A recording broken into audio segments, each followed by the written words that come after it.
Yan, nandito tayo sa Malabon City. So, itong computer, working naman. Goods naman. Ang gusto lang ng customer, anong client, ay salpak natin itong bagong power supply. Nice! So, ito ay, ang power supply na to ay Corsair na CX650. Ayan. Isasalpak lang natin, palitan lang natin yung power supply. And then, cleaning. Ang marami, kailangan i-cleaning. Tapos, okay na, goods na. Yun lang ang gagawin natin. Okay, let's go.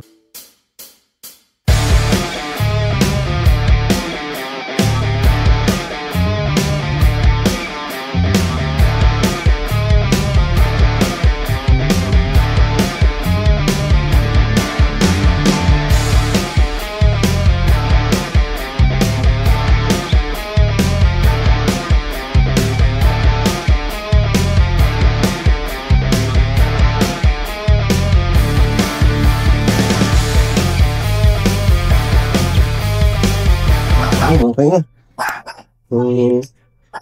Kabit na rin yung power supply. Ito na. So, ito yung Luma. Working naman siya, kaso si Sir, hindi kasi satisfied kasi ang generic lang to eh. Yung unit niya, maganda. Dapat magandang power supply din. True rated. So, ang problema na lang natin, itong mga ilaw sa taas, hindi gumana dahil kulang ng SATA cable. Ang SATA power kasi nito, SATA power pala. Yung SATA power niya, tatlo na eh. Yung SATA power, nakakabit na sa SSD, sa hard disk. Tapos yung isa, dito sa tatlong pan. So, dun sa tatlong pan, kailangan ba ng SATA cable. So, try natin maghanap sa motor ng converter. O meron. Okay na. Uwi na.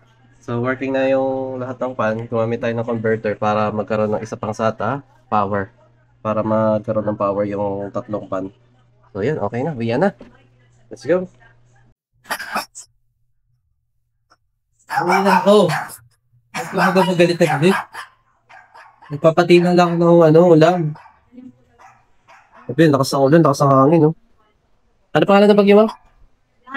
Bagyong Nando. September 22 ngayon, no?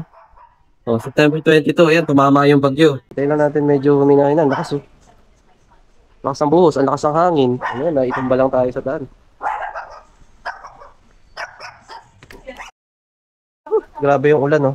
Medyo huminahin na kanina, sobrang lakas talaga. Sobrang lakas ng hangin. Tapos, itong area dito, yung likod, ayan, kung nakikita nyo, ano yan, pala isdaan siguro yan, or ano.